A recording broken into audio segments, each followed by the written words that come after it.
वक्रतुंड महाकाय सूर्यकोटि समप्रभ निर्विघ्न कुरु मे देव सर्वकार्येषु सर्वदा। आपतां हर्तारं दातारं सर्वसंपदां लोकाभिरामं श्रीरामं भूयो भूयो नमाम्यहम्। रामाय रामभद्राय रामचंद्राय मानसे श्री रघुनाथाय नाथाय सीताय पतये नमः। नीलाम्बुज श्यामल कोमलांगम सीता समारोपितवामभागम पाणो महासायक चारुचापं नमामि रामं रघुवंशनाथम्। अतुलित बलधामं स्वर्णशैलाभदेहं धनुजवनिकृशानुज्ञाननामा अग्रगण्यं सकल गुणनिधानं वानराणामधीशं रघुपति प्रियभक्तं वातयातं नमामि। रामचरितमानस से प्राप्त रसायन की सुलभ वर्षा विचारों के माध्यम से और ये बाह्य यंत्रों के माध्यम से कई दिन से इस अनंत आकाश में अनंत आकाश अनुगुंजित हो रहे हैं। इस पवित्र स्थल पर जिनका भी चरण पड़ चुका है सभी वंद्य है, प्रणम्य है, क्योंकि वही क्षण और वही श्वासें सार्थक हैं जो किसी भी प्रकार प्रभु की भक्ति से जुड़ा रहे। सब यही है जीवन का मुख्य लक्ष्य जो आप कर रहे हैं। आप सभी ग्रामवासियों और माताएं बहनें बाल गोपाल यानी सभी जो हैं बहुत ही सराहनीय कार्य कर रहे हैं और यही काम जो है सो जीवन में होना चाहिए जो काम आप कर रहे हैं। क्योंकि संसार में हम हैं, क्षणभंगुर हैं, नाशवान हैं, क्योंकि कब हम चले जाएंगे कहना मुश्किल है। क्योंकि किसी ने कहा है राज राजे रहे न वो रानी रही, कहने सुनने को केवल कहानी रही। वस्तु तो हर एक आनी जानी रही, न बूढ़ा पा रहा न जवानी रही। राम और सीता का नाम एक ही में जुड़ा, प्राण जब जब उड़ा तब अकेले उड़ा। माल खाने गड़े के गड़े रह गए, कोठी बंगले खड़े के खड़े रह गए। अंत में करोड़पति को न ढेला जुड़ा, प्राण जब जब उड़ा तब अकेले उड़ा। इसलिए अकेले जाना है। आए तो है, मुट्ठी बांध करके आए हैं और खाली हाथ चले जाएंगे। इसका स्मरण संसार में सबको रहना चाहिए, क्योंकि बड़ी मुश्किल से हमें परमात्मा मानव तन दिए हैं। मानव तन का सदुपयोग हम करें, क्योंकि 84 लाख जोनी में हम जाएंगे, क्योंकि आए हैं 84 लाख जोनियों में, इसमें हम चले जाएंगे। इसलिए प्रभु का याद स्मरण हमेशा रहे, इसलिए मानव का तन हमको मिला है।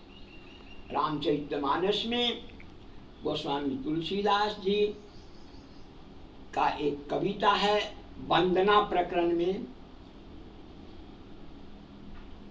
गिरा गिरा अर्थ जल बीच सम, गिरा अर्थ जल बीच सम, कहियत भिन्न न भिन्न, बंदो सिया राम पद जिनहि परम प्रिय खिन। यानी कहने का हर रामचरितमानस के अंदर एक शब्दार्थ होता है जो रामायण के नीचे शब्द का अर्थ लिखा जाता है, लिख लेता है, लोग पढ़ते हैं। जो नहीं भी रामायण जो साधारण जो है वो भी रामायण पढ़ के उसका अर्थ को जान सकते हैं, क्योंकि उसका अर्थ लिखा हुआ रहता है। और एक होता है शब्दार्थ हो गया, एक भावार्थ होता है। भावार्थ जो है गहन चिंतन का विषय है, जो पंडित लोग प्रवचन करते हैं बनारस से, दिल्ली जहाँ से वहाँ करके भावार्थ और शब्दार्थ दोनों बोलते हैं। लेकिन जो वेद को जानता है, जो वेदांत जो लोग हैं, उन लोग गूढ़ तत्व को बताते हैं। रामचरितमानस का अर्थ जो रामायण में लिखा हुआ है चौपाई के बाद नीचे अर्थ, तो ये तो साधारण आदमी सभी जानते हैं, पढ़ करके समझ लेंगे। लेकिन उसमें जो शब्दार्थ और भावार्थ जो होता है सो बनारस से आते हैं या अयोध्या से आते हैं, वो सब बताते हैं। लेकिन वेदांत जो जानते हैं गूढ़ तत्व बताते हैं। इसलिए हम जो है सब विचार करेंगे। ये बात जो गोस्वामी तुलसीदास जो बात बोले हैं, गिरा अर्थ जल बीच सम, कहियत भिन्न न भिन्न, बंदो सिया राम पद जिनहि परम प्रिय किन। ये क्या चीज बोले हैं? गोस्वामी तुलसीदास का संकेत किस ओर है? जो ये बोले हैं तो संकेत कहाँ पर है? जीवों के लिए है, किस तरह से है? उनका एक चौपाई, चौपाई रामचरितमानस का गूढ़ अर्थ, चौपाई एकक ऐसा चौपाई है जो अपने सामर्थ्य के अनुसार एक ही चौपाई को कोई 1 महीना तक बोलता, खत्म नहीं होगा, अंत नहीं होगा। यही कारण है कि रामचरितमानस में लोग कितनों जब से रामायण बनी है 550 वर्ष पहले, तब से अभी तक वो लोग पढ़ते हैं, रोज पढ़ते हैं, इतना दिन से पढ़े लेकिन कोई अघाता नहीं है, क्योंकि उसमें रस भरा हुआ है। क्यों? तो यही चीज जो है क्यों बोले हैं वो, ऐसा बोलने का क्या कारण है? गिरा अरस जल बीच सम कहियत भिन्न भिन्न बंदो सिया राम पद जिनहि परम प्रिय किन। ये शब्दार्थ यदि लेंगे आप, शब्दार्थ यदि लेंगे तो इसका मतलब सिर्फ यही निकल जाता है कि आसमान से जो बूंद के रूप पर पानी गिरा जलाशयों पर, जमीन के जो जलाशय हैं, धरती का जो जलाशय है, नदी है, समुद्र है, तालाब है, कुआं है, ये जितने भी जलाशय में जो बूंद के रूप में पृथ्वी पर पानी गिरा बादल के द्वारा, तो बूंद के रूप में जो पृथ्वी पर गिरा है उसको कोई भी अलग अलग कर सकता है? ऐसा कोई है जो उसको अलग कर दे? जो बूंद पृथ्वी पर गिरा जलाशय पर, पृथ्वी के जलाशयों में जो बूंद गिरा आसमान से, बूंद बन करके पानी जल, तो वो जल कोई भी आदमी ऐसे हैं जो उनको अलग कर दे? कोई संसार के अंदर कोई महान है, वैज्ञानिक हो या कोई भी हो, कितने बड़े सामर्थ्य वाले हो, लेकिन कोई उस बूंद को, जो एक बूंद जो आसमान से आया, वो बूंद जो जल में गिर गया, उस बूंद को कोई अलग करने वाले हैं या नहीं है? ऐसा कोई नहीं है, ऐसा कोई है ही नहीं। ऐसा गोस्वामी तुलसीदास भी अपने बोले कोई है नहीं। तो कहने का मतलब है जिस तरह से जल का जो बूंद है आसमान से आया, आसमान से आके जलाशयों में गिरा, वो बूंद किसी भी कीमत पर अलग नहीं होगा। तो यही बात वो समझा के बोल रहे हैं कि जिस तरह से बादल, अब जल, एक बूंद जल किसी भी कीमत पर कोई अलग नहीं कर सकता है, उसी तरह सीता और राम जो आप देखते हैं, फोटो में देखते हैं, राम का दरबार लगा हुआ है, राम का जो दरबार लगा हुआ है उसमें राम को अलग देखते हैं, सीता को अलग देखते हैं, लक्ष्मण जी भी हैं नीचे, लक्ष्मण शत्रुघ्न जी, हनुमान जी पैर पखार रहे हैं। इस तरह से आप जो राम दरबार में फोटो जो देखते हैं, तो इसमें वो बता रहे हैं कि जिस तरह से जल का जो बूंद है किसी भी कीमत पर अलग नहीं हो सकता है, उसी तरह से सीता और राम यद्यपि दिख रहे हैं एक, लेकिन वो अलग अलग हैं। राम अलग हैं और सीता अलग है, दिख रहे हैं, लेकिन वो कहने का भाव हुआ कि राम और सीता में कोई भेद नहीं है। किसी को इसका भेद जो है सो नहीं मानना चाहिए। कोई भी आदमी राम और सीता को अलग अलग न समझे। यही चीज गोस्वामी तुलसीदास जो है अपने दोहा में समझाए हैं कि गिरा अर्थ जल बीच सम कहियत भिन्न न भिन्न बंदो सिया राम पद जिनहि परम प्रिय किन। इसका माने यही होगा, इस कविता का माने यही है कि सीता और राम जो है सो अलग अलग दिख रहे हैं, लेकिन अलग नहीं है, भिन्न नहीं है। जल के द्वारा जो है सो गोस्वामी तुलसीदास जो है कविता के माध्यम से समझा रहे हैं कि सीता और राम अलग अलग दिखते हैं लेकिन अलग नहीं है। तो कहने का मतलब है ऐसा क्यों अलग नहीं है? जैसे प्रकृति और पुरुष, संसार क्या है? प्रकृति और पुरुष का संबंध, समन्वय संबंध है, वही है प्रकृति और पुरुष। दुनिया है, संसार में क्या है? एक है प्रकृति और दूसरा है पुरुष, बस यही है संसार में, एक प्रकृति और दूसरा पुरुष। तो प्रकृति का माने आप क्या समझते हैं? प्रकृति का मतलब क्या? नदी, समुद्र, पहाड़, पर्वत, जंगल, झाड़, यही सब प्रकृति है। जो नदियां हैं, झरना, ये सब नहीं। प्रकृति का मतलब ये नहीं हुआ। जिसको सब कोई समझता है, नदी है, नाला है, पर्वत है, जंगल है, ये सारी चीज जो है सब प्रकृति है। लेकिन प्रकृति नहीं, प्रकृति का मतलब है स्वतः होना। प्रकृति का मतलब स्व अपने आप होना। जैसे आपने जो है सो एक बीजा को ले लिया, आम का बीजा को ही लीजिए, एक आम का बीजा को जो है सो आप धरती में गाड़ दिए, वो 6, 7, 8 रोज के बाद वह स्वतः अपने आप 5 पत्तों के साथ ऊपर आ जाएगा, स्वतः आ जाएगा अपने आप। वो कोई देखता नहीं, कैसे आ गया ये समझ नहीं सकता। प्रकृति का मतलब है स्वतः अपने आप हो जाना। जैसे आप देख रहे हैं बगीचा में जा रहे हैं, कहीं बगीचा में गए, कोई बहुत सा फूल है, लाल, पीला, हरा, गुलाबी, काला, बहुत फूल है, लेकिन वो फूल को कौन रंग देता है?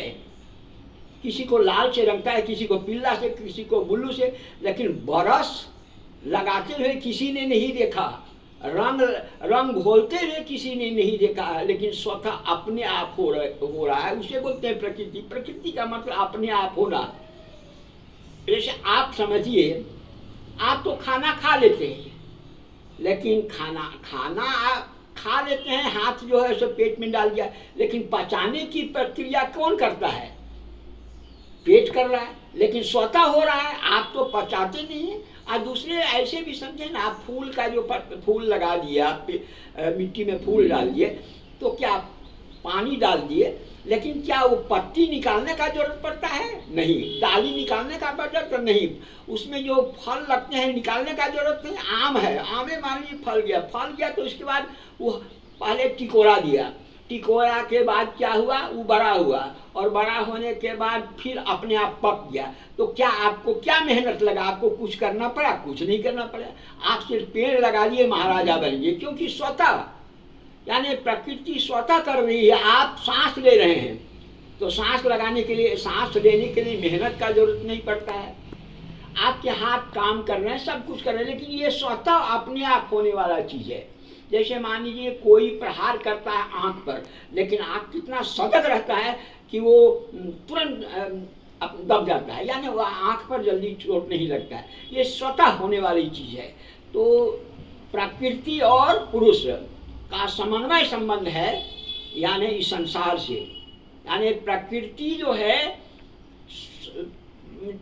अपना जलाशय, यहाँ प्रकृति में जितने भी जलाशय हैं, सभी जलाशय की प्रबंध व्यवस्था ऐसी है कि सूर्य की प्रचंड किरणें, सूर्य की जो प्रचंड किरणें हैं, अपना ताकत से अपना किरणें जो हैं सो मतलब समुद्र का या संसार में जितने भी जलाशय हैं, सभी जल को वाष्प बना करके आसमान में ले जाती है।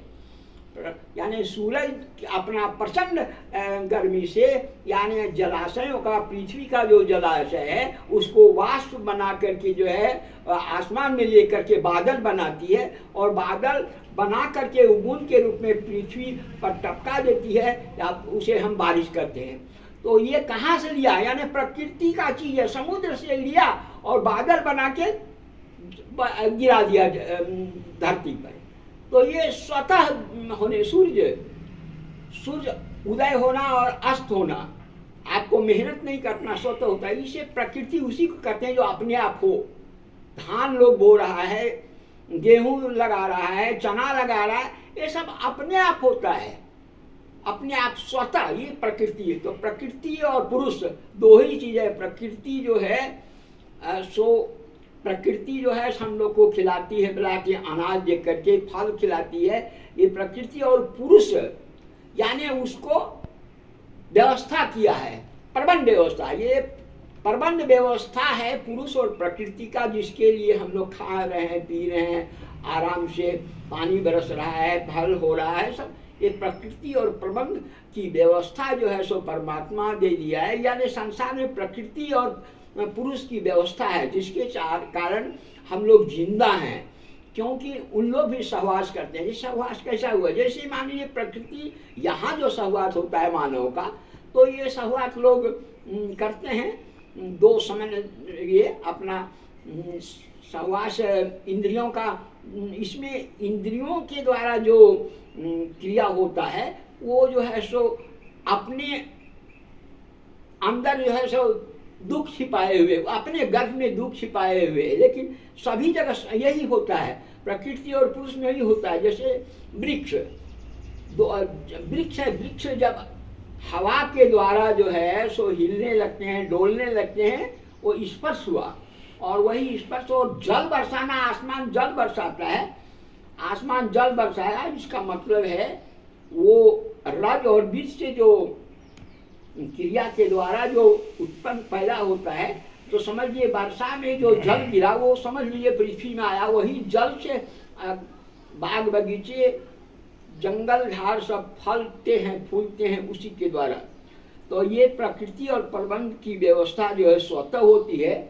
तो यही चीज जो है सो वो बता रहे हैं कि यानी प्रकृति और पुरुष में अलग अलग जो वही है सीता और राम, प्रकृति और पुरुष, प्रकृति और सीता और राम, माने कोई भेद नहीं है। यही चीज वो कविता के द्वारा बता रहे हैं। दूसरी बात ऐसे ही सिया राम में, और फिर दूसरा कवि यह है, सिया राम में सब जग जानी, करहु प्रणाम जोरी झूग पानी। सिया राम में सब जग जानी, करहु प्रणाम जोरी झूग पानी। क्या ने दूसरा ये बता रहे हैं सीता और राम के सिवाय संसार में कुछ नहीं है। सीता और राम, जिस प्रकृति और पुरुष, वही सीता और राम, सीता और राम के सिवाय संसार में कुछ नहीं है। इस पराकाष्ठा पे जब आप पहुंच जाएंगे, जिसे गोस्वामी तुलसीदास जिस पराकाष्ठा में पहुंचे थे, उस पराकाष्ठा में जब आप पहुंच जाएंगे तो आपको भी संसार में यही लगेगा कि संसार में प्रकृति और पुरुष के सिवा दूसरा कुछ है ही नहीं, सीता और राम के सिवा दूसरा कुछ है ही नहीं। ऐसा आपको लगेगा कब? जब उस प्रेम के पराकाष्ठा पर आप पहुंच जाएंगे, क्योंकि परमात्मा का परिस्थिति प्रेम में होता है और यही उसकी सत्ता का सत्य है और उसी में वो शक्ति समाहित है। परमात्मा का अभिव्यक्ति के द्वारा सिवाय प्रेम का कुछ दूसरा है ही नहीं। जब उस पराकाष्ठा में आप यदि पहुंच जाएंगे तो आपको लगने लगेगा सारा विश्व जो है सो दो ही है, प्रकृति और पुरुष, सीता और राम, इसके अलावा कुछ है ही नहीं।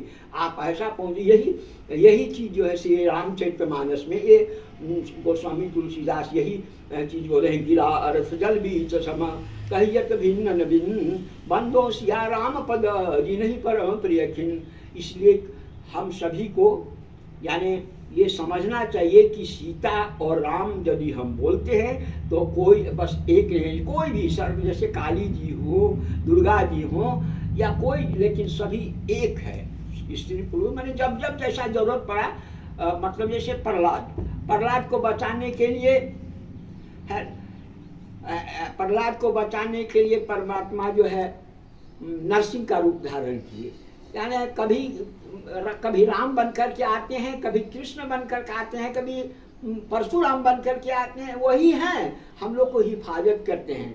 जब हम लोग का धरती पर जब संकट आ जाता है तो वो अपना राम बनकर, कृष्ण बनकर के, हनुमान बनकर के हम लोग को बचाते हैं, कभी परशुराम बनकर।